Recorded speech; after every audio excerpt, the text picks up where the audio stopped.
Mr. Pechlivanoglou, one issue is that how do you see your positioning in this status, and based on the geopolitical parameters that might affect, different projects that you are interested or could be interested in the future? Yes, that's a very good point. I would say it is very important to take into account whenever anyone is developing this sort of projects, be it interconnections or large-scale renewables or storage systems.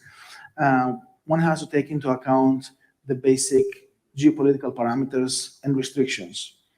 So one thing what we try to do, and I cannot speak for any other private actors, I can say only what the mentality of Eunice on that would be.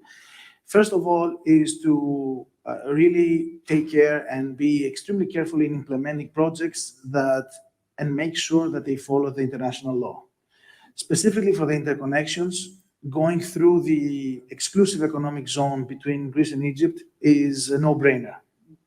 I don't personally think that the projects that are outside of this exclusive economic zone, given the sensitive, character of the area, will get the green light. But that's again my own estimation. The other thing is to be very careful in assessing the impact, overall holistic impact of these projects, not only for the country, for the region, for the local population, and so on. So we try to use existing infrastructure when it is available and to have a minimal amount of impact on the overall region. Specifically for the interconnection, we interconnect from Crete, from the point of Atherinolakos area, which already has high capacity electrical infrastructure, in an effort to use existing facilities as much as possible in order to minimize the impact. Last but not least, we try to mobilize the right investors and the right vendors for the future of these projects. It is critical to mobilize Western investors and to make sure that we are able to stick to the EU policy and NATO policy and Western policy in terms of who puts the money, to put it bluntly, for these projects.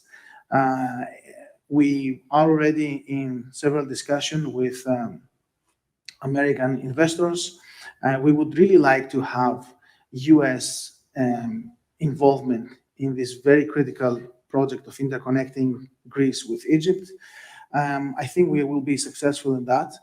And the same thing goes for the technology. We need to make sure that Western technology is really present in these projects.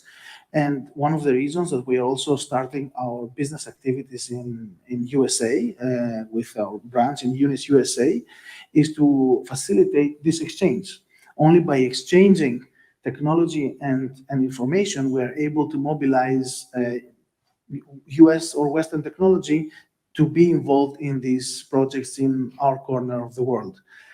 So overall, I would say that now that the private sector is getting involved in geopolitical projects, we all have to be a little bit more worried about the geopolitical extent of our projects. And we have to be careful to respect international law and to go along with what is said by the major geopolitical actors.